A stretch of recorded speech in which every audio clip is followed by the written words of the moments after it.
Welcome back to another episode of the Strength and Speed Podcast. I'm your host, Mudgear Battle of the Lions Pro, Evan Preparis. Joining me, I got a guest. Before we get to him, though, a quick word from this episode's sponsor. This episode is brought to you by Yoked. Use code STRENGTH20 and save 20% off Yoked. It's a additive you add to your meals or your supplements. It's supposed to increase muscle growth by 3 times the amount. Super delicious. They were at Savage Race at a bunch of events last year. You may have tried them there. You may have tried them at some of the events I've been to, because I usually have a couple packets with me.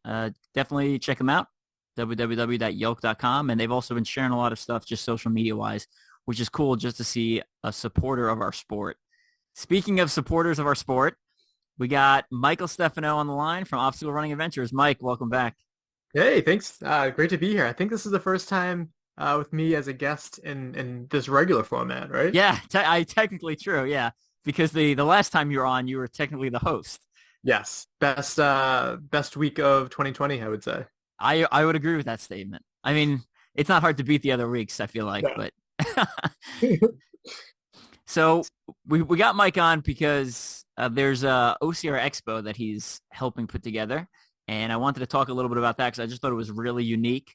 But before, I think there's sometimes a perception that, like, in order to benefit from some aspects of the sport, you need to be at like the top elite level. And it's just not true. So let's talk a little bit about, like, you personally. Where do you see yourself as an athlete? What events have you done? Kind of, tell us a little bit about yourself before we jump into the expo.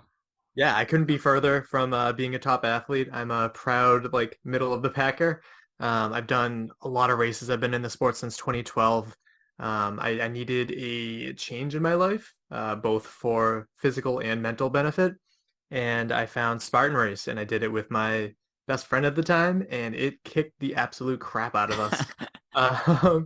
It was Amesbury 2012, and I loved it, and I was so excited to come back. That year, I still was unfamiliar with the fact that there were other races. And then 2013, I started to go a little crazy. 2014, I was doing all the races, and being here in New England at that time, there was, if you wanted to do an OCR, there was at least 2 per month you could find in our 6 states up here. So it was a great time to be in the sport of OCR, and I was just trying to get a lot of people off the couch and to just push themselves a little bit more. I find that life goes by a little bit better, more memorable when you have something to look forward to. I feel like life can kind of pass you by, and I wasn't willing to let that happen. So I was finishing up with college at the time, and I really needed those things to look forward to on the weekend. And I had a blast with the sport. Never really saw myself getting good at it, which is fine, but I wanted to try to find a way to pay it back. And so I started a little local race team called Stefano Running at the time. It was very, very small. And then in 2017, I started up a podcast, and originally just wanted to have like a little bit of a time capsule and talk about some of these great memories and stuff. But I wanted to push myself further out of my comfort zone, so I started talking to elites, doing interviews, and it brought me to where we are today, and just doing everything I can to cover the sport, doing finish line interviews at World's Toughest Mudder, and it's got me to meet just awesome people like yourself and other great elites in the sport, and I love it. I love it a lot. Yeah, and you've been one of the most consistent running podcasts, and Yeah. either I would say the second or third oldest OCR podcast, period. Exactly. I think a lot of people, all you really need is a mic and just a lot of determination, and it's an ultra marathon, not a sprint. That's the big right. thing. There's been a lot of podcasts out there, but we've been weekly, haven't missed a week since we started in 2017. So we'll be, I think this weekend is episode 319. And even in tough times like 2020, we can always find something to talk about, someone to shine a spotlight on in the community, and I enjoy doing it. Yeah, I love it. Absolutely love it.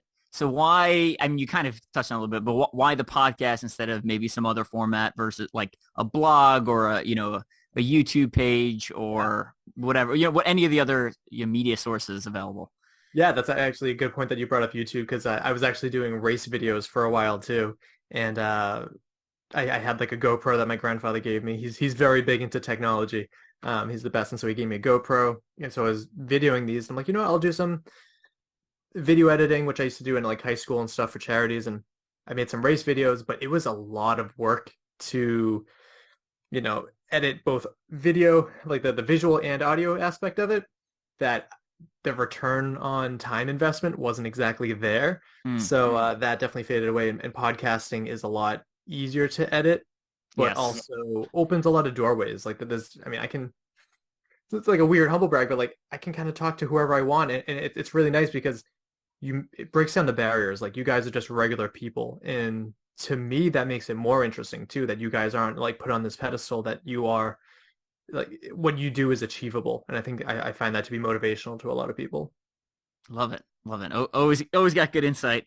So the another quick question. So yeah, I don't need specifics necessarily, but with your podcast, like, have you ever received perks, benefits, free race entries, free whatever, like over the last couple of years? Yes, I actually have something sitting right next to me that I can't actually talk about right now, but I'll talk to you off the mic about that. But yeah, free race entries and stuff. I get to race Spartan and Tough Mudder for free. I don't look to do like local events for free because I find that money there, like they really need that support. So I wouldn't race there for free if I could. But yeah, I do a few free races, which is nice. I get um, some small perks, but it does not help pay my mortgage. That's for Yeah, sure. absolutely. Yeah, absolutely. Yeah, Yeah. So I bring that up. So I'm working on another book. I'm always working on a book. Big yeah, surprise. So the book I have coming out in 2024, which is mostly done. I got to like go through and do a couple of edits and maybe adjust a couple chapters, but it's called The Sponsored Athlete. And it talks about, you know, as an athlete getting perks and not necessarily making money, but at least reducing costs, which allows you to race more and, turn something that's like an expensive hobby down into maybe a less expensive hobby or, maybe even make some money off of. So, yeah, so I talk about the different part of the book. I talk about different, categories of athletes or where you fall into. And then based off of like, of those categories determines like how hard you need to go in some of the other categories. Right. So like if you're a Ryan Atkins, a Jonathan Albin, name one of the big stars, you can get away with just showing up and racing and then going back and having like a very little social media presence versus if you're middle of the pack or even, a beginner who has absolutely no experience, you're going to have to go a little bit harder on the media side and kind of bring something else of value to the table. So yeah, absolutely. cool. Yeah. Love it. Okay. S- Speaking of bringing value to the table and to the sport, I'm sure you talked about it a little bit on your own podcast, but I'm sure some of our audience doesn't. It's not mutually exclusive. We probably overlap a little bit. Tell us a little bit about this OCR Expo and kind of how you got involved, and yeah, we'll go from there. Yeah, so kind of related to OCR America too. Right after that, I came back and I found out that that there was going to be a expo being put on to represent like New England OCR. I'm like, oh, that's really cool. Let's be a vendor there. And I had the main event organizer on to talk about it, and I mean, we talk regular racer. He's just another one of us, just a regular racer, which is really cool. And he's like, hey, I really want to put this on to support the sport. Do you guys want to be a vendor? And I said, like, we don't really have anything to sell, but I'd love to be a presence there and, do some interviews. And I went and it was a great time. And then that was the last normal pre-pandemic weekend of the year, which should really hit the fan after that.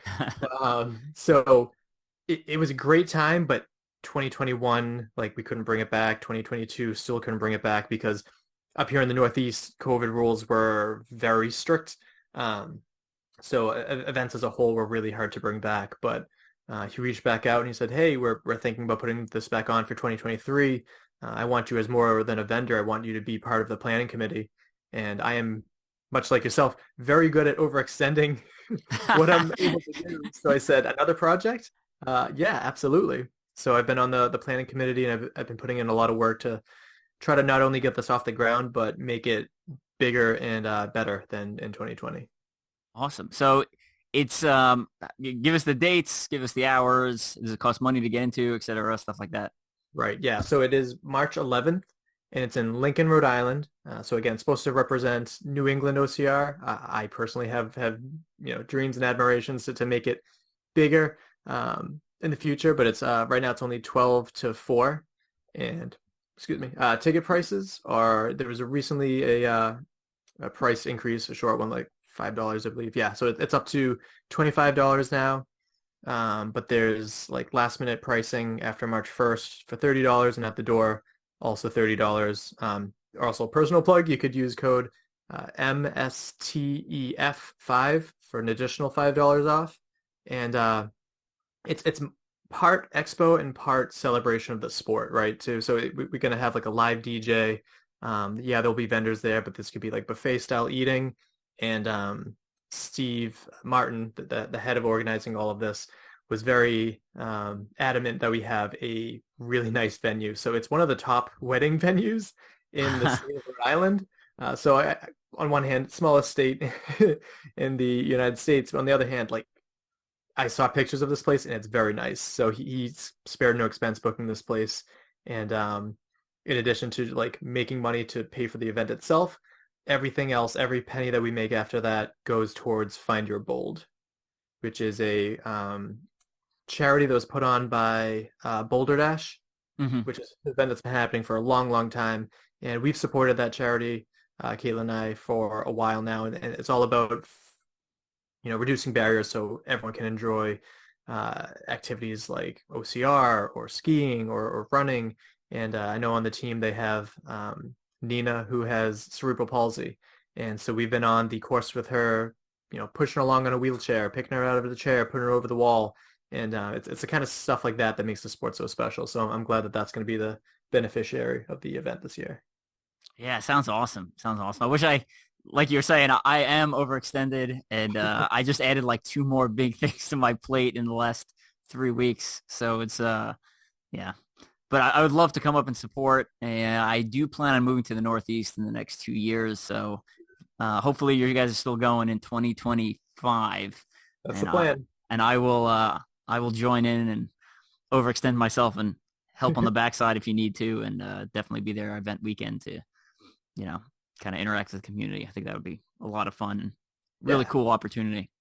We would love that. One of the ways that I suggested that we continue to expand this event too is to have some more of the elite side of the sport. So like yourself, but I know you're busy that weekend, but we're going to be having Josh Fiore. Nice. Love Josh. Yeah, Orange Jacket member now. And then Kelly Sullivan and a few others that have confirmed, but we're still like really making sure they're coming before we announce them. But I figured like a meet and greet would be really cool for people. So that's another exciting aspect of the event too. That's cool. Yeah, no, it's, getting an opportunity to talk to some of them in a non-race setting. Because you talk to someone at a race, sometimes especially if it's before the race, right? People are warming up, they're busy, they're prepping their gear, whatever. So it sounds like a really cool opportunity. And, I know like comic conventions and, running conventions, they'll also do like seminars where like someone will talk for 30 minutes and, you can go and sit at the seminar, or you can just go around and shop. So exactly. I just think there's a lot of really cool opportunity, and I've seen similar stuff in other sports with, seminars and vendors, and it's cool to see it with OCR because this is the first and only expo that I know about, besides like, not counting stuff that's at a race venue, like during a race weekend. So yeah, and much like how you explain that you have this podcast of like learning from other sports and pulling it to make your sport better, or training for it. I just recently went to the run show in Boston and covered it and looked around there and saw like what made their event so special too. So that's going to be only helping us more in the future. And something that they did really well back in 2020, which we're definitely continuing to do, is something that we call it like a passport or something. It's essentially like a bingo card that you're given, and each little square has like, you have to like visit a certain vendor or go find a certain athlete or go do something. So it's a fun little way to keep you engaged with like all of the things. Like, oh, did I miss anything? Well, you get this thing as soon as you walk in through the door that makes sure you don't miss out on anything. That's good. I like it. Yeah. And something that we have new this year was something I would say is unexpected, but we shot for the moon and landed among the stars. We got Spartan involvement too, which whoa, very surprised by. They gave us 100 free Spartan codes. Oh my goodness. Yeah, so 20 of those. That's worth it's worth showing up for. I mean, by itself, right? I mean, that's valued, like each one of those is $100 ish, more depending on, discounts and what distance you're running and stuff like that. But Exactly. And so we're trying to find, we're going to try to make it rain discount codes in different ways and all that stuff too. And whether it's like putting your uh, passport in a thing at the end of the day, then or we'll be doing lots of raffles. Each vendor is going to be having a raffle item that's going to be brought to. So it's all for a good cause, and it's just really good to see Spartan acknowledge that and say, yeah, we're willing to help too. At the same time, like not pushing to be the forefront of the attention, because this is to celebrate the small boulder dash as much as the big tough mudder and Spartan race. So yeah. Yeah, and I mean, at this point, Spartan has established a monopoly essentially over the sport. So, I mean, there are still, the smaller companies are, I would say, are of no threat, right? And even I would say the second biggest company, which I would guess is Savage. Mm-hmm. What would you say the second biggest company is in the U.S.? Savage? Yeah, I would say Savage Race. Yeah. Yeah. I mean, even them, they've got their East Coast series of events, and I think they're holding pretty steady on like as far as numbers. So I don't even think I don't even think they're like they physically don't have the amount of assets and build crews and obstacle builds to even provide a threat to Spartan, right? So yeah. Ever since Spartan Race acquired Tough Mudder, for better or for worse, so far it's keeping them alive. Yeah. They own the top dog by far. So it was good to see them because to my knowledge, they don't have much to gain from this. Maybe using these codes as like a tax write-off, but just regardless of their motivations, just it's good to see them help out. Yeah. Yeah, absolutely. Absolutely. Cool. So tell us about some of the other vendors that you have confirmed for the event. Yeah. So I'm pulling up now. We have so a decent amount of athletes, which is exciting. We have the OCR trainer, Megan Beck. Oh, We nice. have It Starts Here Fitness, a lot of like small gyms, but again, this is to support like a lot of the local scene. We have Laid Back Fitness, which put on an event earlier this year called the was it the Frozen Clam Obsta Plunge, which was a very small obstacle course that ends with you like running up and down a ramp into the ocean, and that was on the 1st of January. So that was like a fun event. There's Dirty Development showing up. They have a permanent course up in New Hampshire.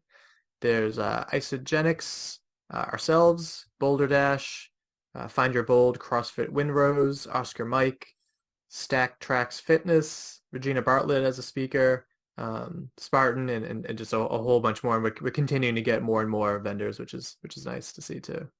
Cool. So let's say someone has a small business or a large business, and they want to become a vendor. Do they reach out to you? How do you go about this process?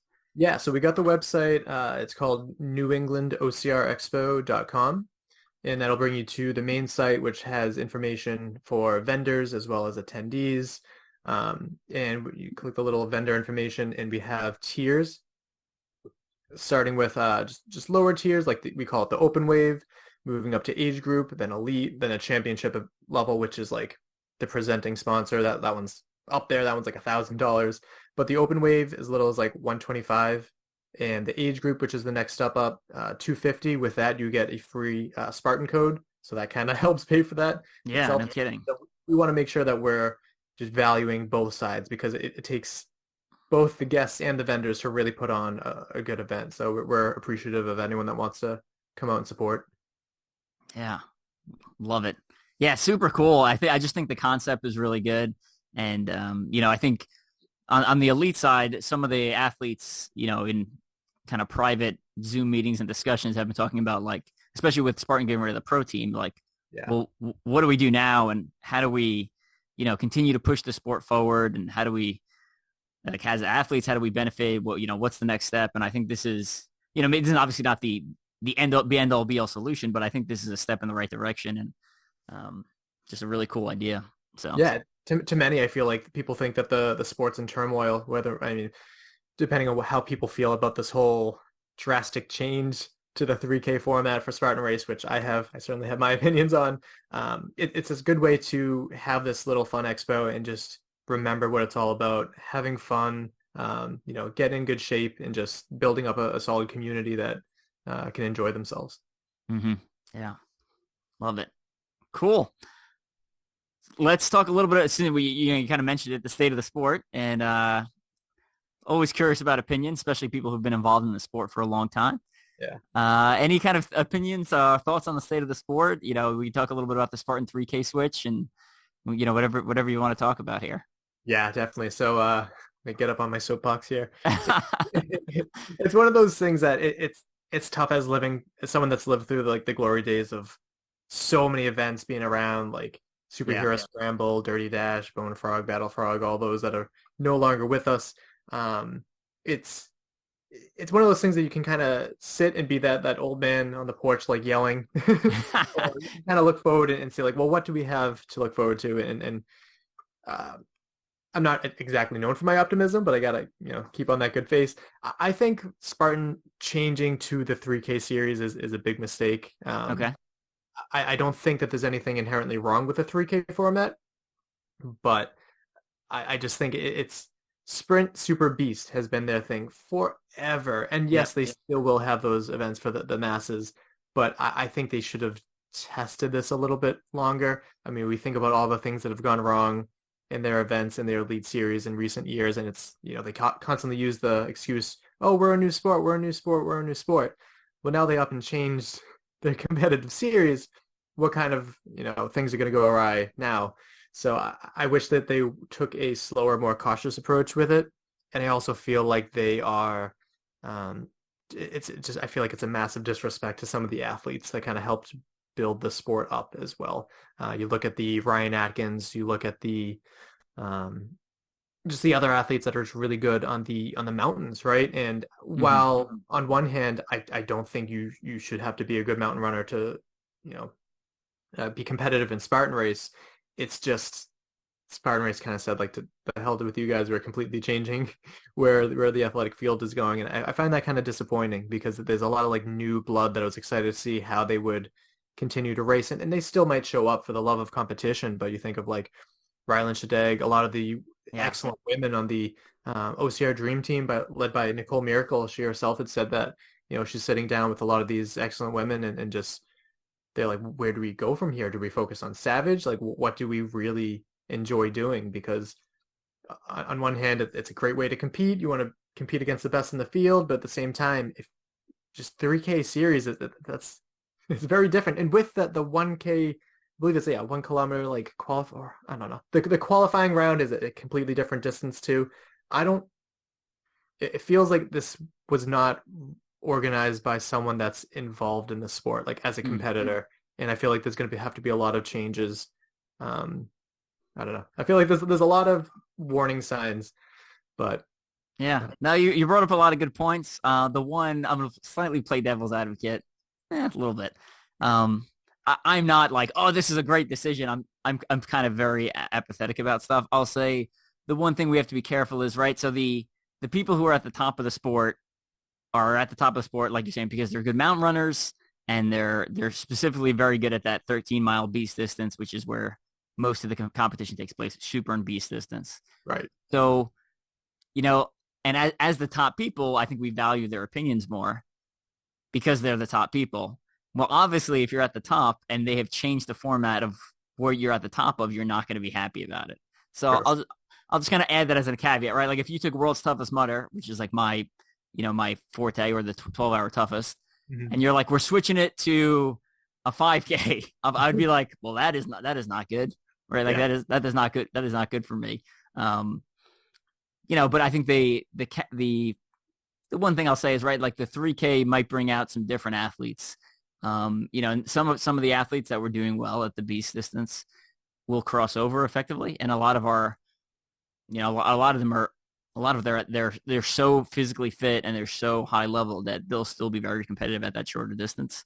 Yeah. But it'll also bring out a new crop of athletes that, some of which we may not even be tracking just because they've never had the opportunity to showcase themselves at that high level. Was it a Yeah. good move for the brand? I have no idea. It seems like it seems fairly rash to make a sudden pivot versus, maybe bringing it out slowly and having like 1 year where there's like a 3K championships plus the big championships, and then Right. like kind of seeing how those fields stack out and which one seems to be doing better before pivoting versus like, all right, I know you've been training for this distance for the last 10 years. We're just going to make a hard pivot right now. So Yeah. Definitely. I don't want to sound too bitter with like, I just wish it was more in addition to instead of instead of. Yeah, Uh, yeah. because I definitely want to see all these athletes that have great short course potential that don't have access to mountains. I don't think that I wouldn't want where people live to be too much of a factor. You have people like, if you live in New York City, you're not going to get access to mountains, right? If you're living in, Hmm. I mean, where you live, like this, what are you going to do for elevation? And I think it's rough. So I wish that there would be both, or like some kind of hybrid approach, but just to completely up and change it.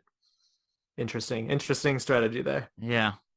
But I mean, I can sit here and criticize from the sideline all I want, but it's been a decade and Spartan appears to be the last man standing.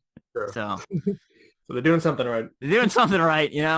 Or maybe Joe DeSenia's pockets are just infinitely deep. I know they're a lot deeper than I always thought they were when he bought Tough Mudder. So Yeah, Caitlin made a analogy. She said something that was really wise, especially especially for her, where she said that she feels like Joe DeSena is just kind of playing Monopoly and just buying as much as he can without any kind of strategy or anything. The way that he just buys like this race company and this race company, now biking and now this and now fighting and this and that without yeah, any strategy. So it's I don't know.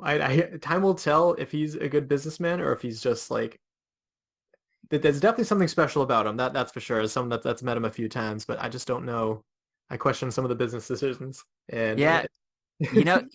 I think from again pure conjecture here. I think they're creating a lifestyle brand. They want Spartan to be a lifestyle product. So they have Spartan Race as one of their products, but then they have these biking races, and they have Spartan Combat, which is very heavily focused on wrestling with Mhm. like a subculture of jiu-jitsu mixed in there. They've got like Spartan supplements and Spartan tea, and they're trying to make like a whole thing where like, all right, I'm bought into the Spartan race, or bought into one aspect of it, and then it kind of theoretically trickles down into other aspects of your life. So Yeah. I'm I'm actually, speaking of, I'm actually wearing a Spartan Combat gi top, not a gi top, a rash guard, because I was at jiu-jitsu this morning, and I'm finally wearing the Spartan logo, but it is not on a race course. It is rolling around the mats there. So That's fascinating because I mean I have a martial arts background as well, but it is well over a decade ago. Because we don't I haven't heard as much about the Spartan combat, so it's just producing more clothes for it, or like yeah, so it looks like they have some sort of tournament, and then they've sponsored several of like the big name. I think they're just out of college or still in college. I'm not sure of the rules there, but a bunch of wrestlers. So like if you follow their Instagram, it's basically a couple of these like very famous high level wrestlers okay, that are low 20s. That's what the majority of it is. But then if you look at their website, they also sell no gi, so essentially rash guard tops and fight shorts, and they sell gis, so you can have a karate gi type thing. It's a yep, jiu-jitsu gi with the Spartan. It has the Spartan branding all over it. wow, So yeah, interesting. I've been I think trying it's to I've been trying to get my foot in that door and do some article writing for them and yeah. uh, help myself out, but they seem to be hard to get in contact with directly. And anyone's got a Spartan Combat contact, hit me up. Yeah. Yeah, as long as they give the attention that they each deserve, because I know that they had I can't even think of the name of it, which is horrible, but they had some, I think it was like Spartan Trail, they had like a big world championships and they didn't post like a thing about it. And I think like Amelia Boone competed in it. There was some big event that happened last year that as myself, like someone very big in the sport covering media, I should have known about, and even I didn't know about it. So Mm, I just wish that they would give more attention to all the different things. yeah. Yeah. See. We'll see. We'll see. So, all right. What else? What else we got going on? What else you got lined up on your calendar for 2023? Yeah. So as personal thing, I've been thinking about, I got into OCR to kind of get out of my comfort zone. I've done a lot here. There's still a lot of local events that I want to go and give some love to, but I've also been thinking about trying some triathlons, which I know is more of like a rich people sport, Oh and a my rich person goodness. I am not. But I definitely want to just have some experience. I really enjoy swimming. I want to bike. I want to increase my fitness in other ways instead of just running and wearing my body down too much. But in terms of coverage, definitely returning to World Toughest Mudder. Not being able to go last year was tough, but since So it was because I got married, that was there we go. decision to make. Yep. I was gonna say, tell people why you didn't go. Yeah, Exactly. That was the first World's Toughest Mudder I've missed since 2017 was the first one that I went to. And it's my favorite event of the year. Followed somewhat, yeah, pretty close behind by OCRWC, which is way the hell out in California at elevation, which I think is an interesting choice. But I plan to be there as well, even though it's going to be very inconvenient. I heard it's like 3 hours from like the closest main airport, so it that's is. a factor. I looked at it briefly. It is not close to a major airport. Bummer. Yeah. So, but that's the trade-off for a nice venue sometimes. So I haven't been to that venue. We'll see. But yeah. Totally. Yeah, I mean, I was very fortunate to have it in my backyard in Vermont. Like that's pretty close to us here in Massachusetts, so that was nice. But I was actually really expecting it to be over in Europe. I thought it'd be really cool if they, had it on the East Coast and then Europe, because North America and Europe are the two biggest presenting continents when it comes to these events. So yeah.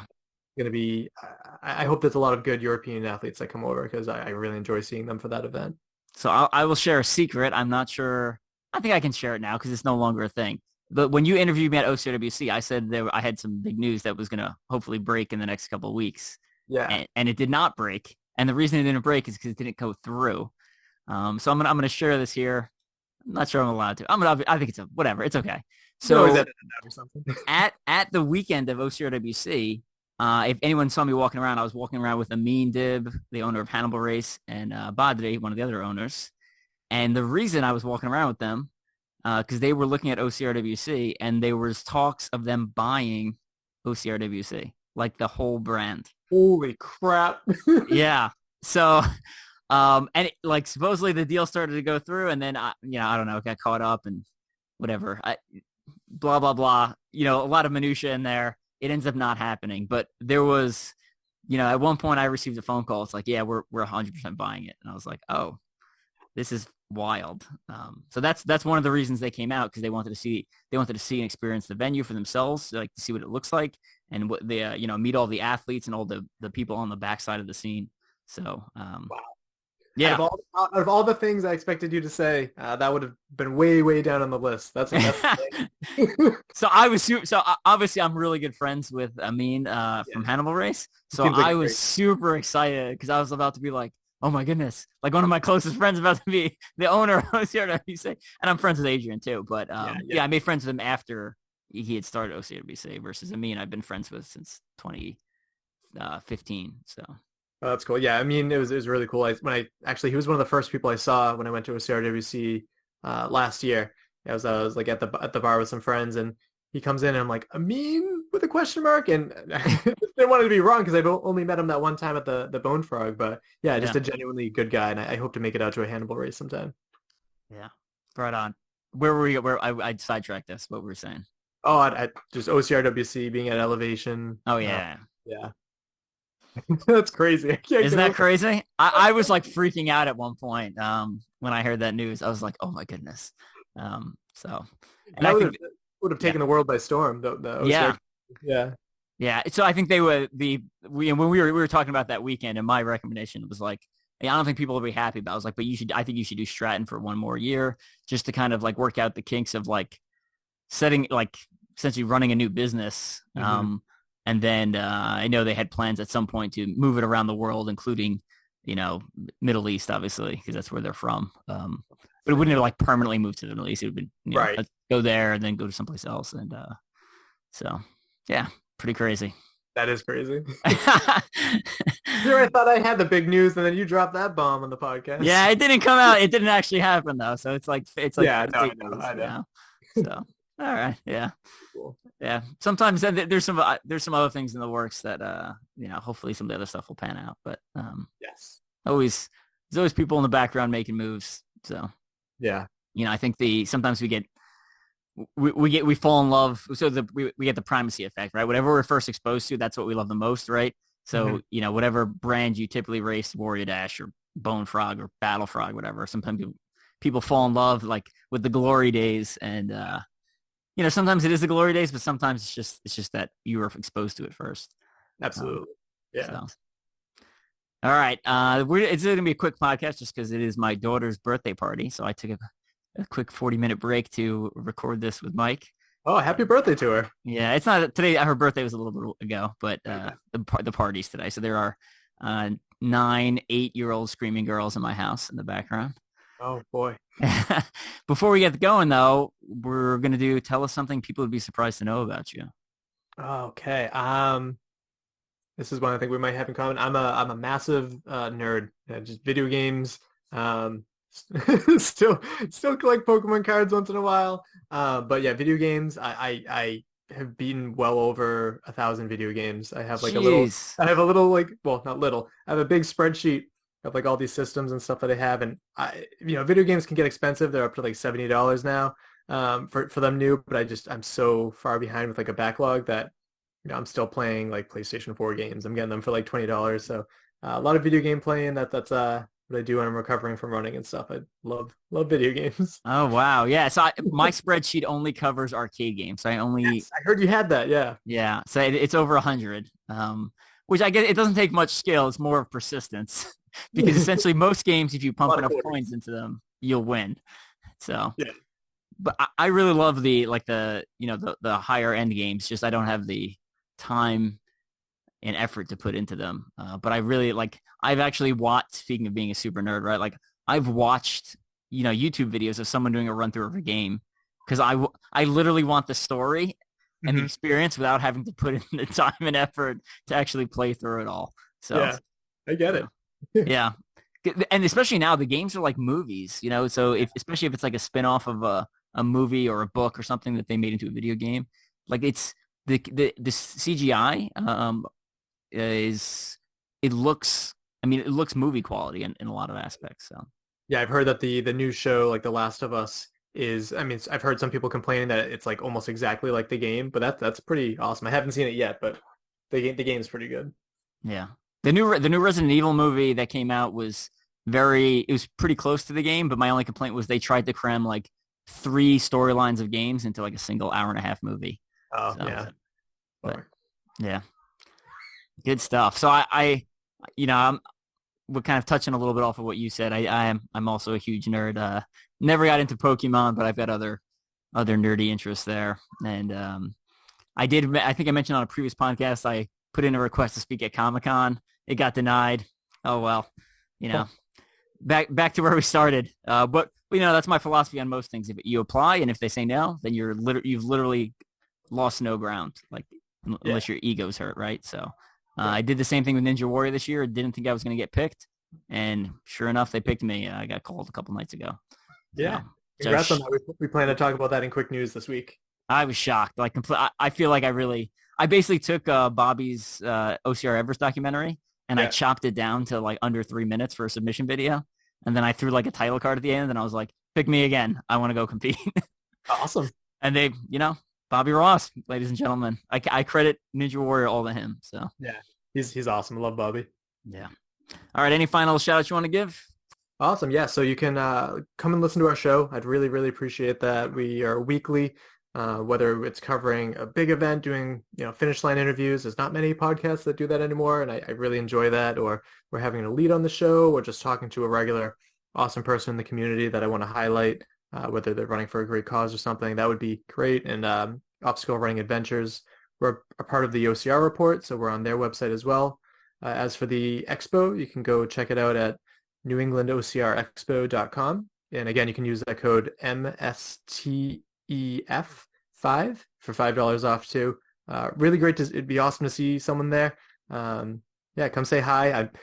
I'm a little shy, but I try to be as extroverted as I possibly can be at these events. And yeah, just great to see people that listen to the show. And I just love the sport so much and just want to keep trying to pay it forward in any way I can. Yeah, that's one of the things I really like about your show is, you touch on some of like the big news stories, but then you also touch on a lot of like nuanced stuff that, if you're just following the main headlines, people aren't going to hear about. So, and I try to do the same. I think if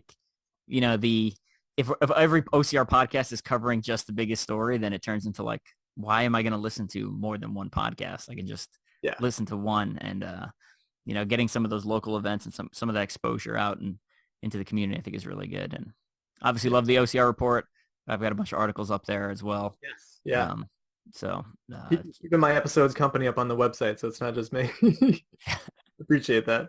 But yeah, it's one of those things that there's a bunch of OCR podcasts out there, but we all have our own style. And I listen to like 8 or 9 different OCR podcasts, and I'm really, friends with you guys. It's just I don't view us as like obviously like we're not competitors. We're all friends and stuff, but it's one thing to say that, it's another thing to mean it. And yeah, I think we genuinely mean it. We're all trying to build the sport up, so there's no real animosity between any of the podcasters, which is nice too. yeah, I was in the martial arts world, like a bunch of the podcasts I was listening to, specifically for martial arts, we're talking about how like martial artists like to fight amongst themselves, like which is a better style, or even within the style, right? They'll be like, if you depending on where you train jiu-jitsu, they'll be like, no, you train with that guy. I don't really like that lineage or whatever. Same thing with like Yes. Wing Chun. And one of the podcasts was like, at the end of the day, you have even if you train one guy trains jiu-jitsu or grappling, and the other guy trains old school kung fu, right? Like you guys have a lot more in common than you have different, right? Like Yeah. that passion to invest in something and spend your time learning it and teaching it and training and stuff like that. And the same thing goes with athletes and OCR, right? Like if I meet someone who's a high level athlete in insert any other sport, I feel like I can bond with them because we have a lot of similarities to nutrition and rest and training and prioritizing training above other things and stuff like that. So Yeah. I think life is better if you focus on what we have in common than what we have different. So couldn't agree more on that. boom, deep thoughts from Mike over here. I love it. Absolutely love it. All right, we're gonna get going. And Mike, it's great talking to you. We'll have to do this a little more regularly. I know I've been a guest in your podcast. I don't know how many times at this point, but it's been a lot. And I really do appreciate the continued support. So it means a lot to me. And in a couple of years, I'll be up in your neck of the woods, hopefully, and get to see each other on a more regular basis. Yeah, play some video games together or something. Yes. Invite me over to play video games. You got it. All right. We'll catch you later. Thanks, Evan. Bye.